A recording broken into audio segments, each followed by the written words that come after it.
Oh, this is a flattering shot. I need to get the camera angle right before I start filming the proper video. Oh, I can hear music.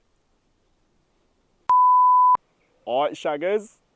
So you might be able to see behind me that there is something that doesn't quite look like a Civic. And that is because it is indeed not a Civic. Behind me sits my new wagon. Now, it depends if you've been following along with anything that I've been posting on Instagram or TikTok, but if you have, then you might have very well seen this car about before. But for those of you that haven't, I'm gonna, fuck me, that was huge. What is it?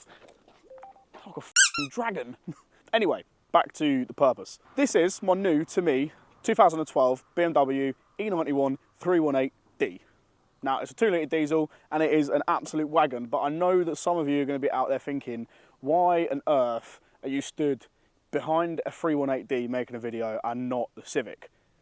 Well, as I said before, if you've been following along with the Instagram and the TikTok, you would have known that I've been having a few issues with the K-swap. Now, back at the start of 2025, I set out on a project with my brother to rebuild and engine swap my EK hatch. Originally a D15 Z6, and the whole purpose of the car was to modify it and make it a track car. Now, that is something that I've always wanted to do, and there is no better engine, in my opinion, for a track Civic than a K20. So, at the back end of 2024, I set about going on Marketplace and eBay and trying to find myself a K20.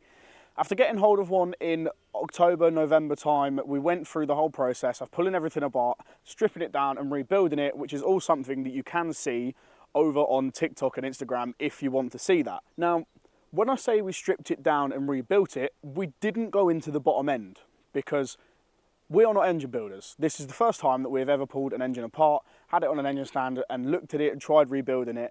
So the goal was going into it to replace the things that commonly go wrong with K20s, like valve stem seals and your VTEC seals and all that sort of thing. So we got the head skimmed, we lapped all the valves, we put new stem seals in, we got a new head gasket, so on and so forth. We put on a baffled sump, all new genuine water pump, timing chain guides, the whole 9 yards. But remember, for later in the video, that I didn't take apart the bottom end because it turns out that came to bite us back in the arse later on. So fast forward a couple of months and we're at the end of February with the freshly resealed K20 in the Civic running and driving.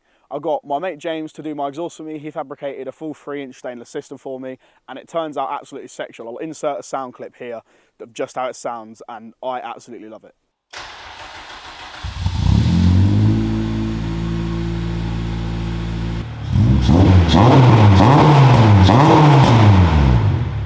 But after getting everything sorted and declared with a DVLA and insurance and getting the engine swap signed off by an MOT tester, the car was on the road and ready for me to use, and that was brilliant because it means all of that hard work and money that I'd spent I could then finally enjoy. However, it didn't unfortunately last very long before a few issues popped up. A couple of minor ones, but the major one, which is exactly why I'm making this video. So obviously when you engine swap a car, there's going to be a lot of problems. You're going to have teething issues and things are going to go wrong that you can't predict until you use the car. And we covered our arse as much as we could with the car when we initially engine swapped it, but then actually getting it on the road and using it was a whole different kettle of fish, and we had some problems that were popping up with things like the drive shafts and the CV joints and a few other little niggly bits. But the main one that we were having that was recurring on a non-stop basis was oil. Now, for those of you that don't know anything about K-Series, the engines can and are renowned for burning a lot of oil. You know, Honda's VTEC high revving engines, they are known for burning oil, but not to the level that my engine was. The workshop where I do all the work is back up north with my mum and dad in their business. I've got the very good luxury of being able to go up there and do all my work because my dad does it as a day job. So I'm very lucky to have that facility to be able to use. So that is where the car was. And whenever I go and do any major work on it, I'll go and do it back there as well. So shuttle him to and from Chichester and 200 miles up the motorways into the Midlands tends to give you a bit of an idea of what the car can do on long journeys, and everything was flawless apart from the fact that between Chichester and the Midlands I did a 200-mile journey cruising at 70 and it would use over a litre of oil. Now, we thought this was just one of them things that was happening to start with, but no, it was consistent and consecutive every time I do the journey, so we knew that we needed to come up with a plan, which brings us to the point of why I'm here with this absolute steed. So this steed is the new daily, because when you engine swap a car and you have all the problems that we've been having from a typical engine swap car, it becomes a lot harder to rely on it on a day-to-day basis. With drive shaft problems and the burning oil, we knew inevitably at some point it was going to have to come off the road for a bit more work. So that is where the E91 comes in. This is my steed of a daily, the absolute turd target. And if you don't know why I'm calling it a turd target, it's nothing against the car. The car is an absolute trooper. But it seems to be that every single time I wash this car, it gets covered or carpet bombed by at least 4 seagulls. Half an hour, tops. Every time I wash it. They will fly straight over it and I can hear them laughing. They will laugh and they will carpet bomb the fuck out the car. You might now be asking, where is the Civic? And the long and the short of it is, it's off a rebuild. We pulled the engine out. Me and my dad 3 to 4 weeks ago pulled out the K20 and stripped it all down, hoping to find an issue with something that me and my brother had done while we were rebuilding it, because we didn't know what we were fully doing. However, luckily and unluckily, we didn't find anything wrong, which is good because it means we didn't do anything wrong, but it also means that the problem was a bit more serious than what we'd first anticipated. So the game plan then going forward was to literally rip everything apart. Once we'd got everything apart, we found that we'd got pretty fouled up and bad oil scraper rings on the pistons, and we knew that this was part of, if not the whole problem. So we created everything up and I've sent it off to an engine builder. Now, it's a guy that I've been recommended by a few people. I've had some work done off him before, and he is an absolute wizard with K20s. Like, the guy knows them like the back of his hand. He's got a stunning DC2 Integra that's running just over 300 horsepower. And yeah, he is an absolute wizard.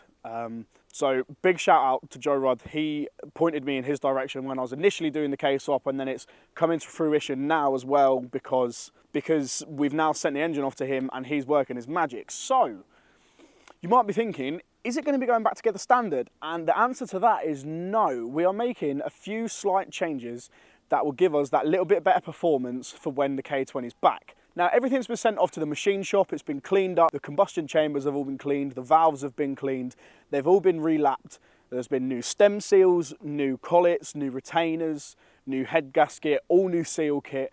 The crank's been polished. The block's been machined. And we're adding a little bit extra spice. So for those of you that know a little bit about K20s, you'll know that you get the UK DM market one, which is the K20A2 that you get in the likes of the EP3s. And then you have a JDM engine, which is the K20A, which you get in the likes of the DC5 Integras. Logic would dictate that they're the same, but there are a few slight differences between the two engines, and I by no means know exactly what I'm talking about, but I do know we're putting DC5 Integra pistons into the rebuild for when it all goes back together, and what that's going to do is slightly up the compression.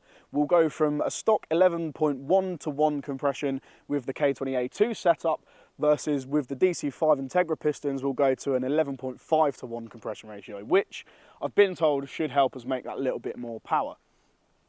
On top of this, a big one for the K-Series when you get power out of them is letting them breathe. So instead of using the standard PRC or PRB manifold, I can't remember which one was on it, and the stock throttle body, which was about 64 millimeters, what I've ended up doing is getting a ported RRC inlet manifold and a 70mm throttle body. This will let a lot more air come into the engine, and coupled up with the 4:1 manifold and the 3-inch system, we should hopefully be pushing north of 250 brake horsepower when it's back. So on the topic of when the engine's back, we've got a few things that we've got to do. Obviously, I've now got a full-sized aluminium radiator to go in to sack away the half-size rad because I don't want to be overheating for things like track, and while we're in there we might as well put the full-size rad in. On top of that, as I said before, we've got the RRC manifold and the new throttle body, so we're going to mock all that up and make sure that all fits in the engine bay, so on the day of the dyno, when we get it tuned for the new manifold and throttle body, we're not going to have any problems. And yes, because of the new inlet manifold and throttle body, it means we're going to have to get it mapped. And everybody loves a dyno video. So that is definitely going to be something you guys are going to see. I'm going to take you along for when I pick up the engine, when we get it dynoed, and then anything that we do car related in the future, whether it's events, shows, track days, road trips, anything. I'll be bringing you along and you'll be able to see the process. But that is the long and the short of why it's been a little bit quiet on the forefront recently, but there are some major things coming back and the car is going to be incredible when it is here. It's something that is getting sorted and I'm so excited. Thank you to all of you that have helped me out with the swap and information and getting to the people that I need to get in contact with, because the process has been so rough, but getting the right people to help me out has made a massive difference, and they have helped smooth the process out incredibly. So I want to give you all a massive thank you. The TikTok is going really well, the Instagram's growing, and the support that I'm getting off you lot is absolutely fantastic. So yeah, I want to say a massive thank you to all of you, and I cannot wait to see exactly where this rebuild journey takes us and further beyond that.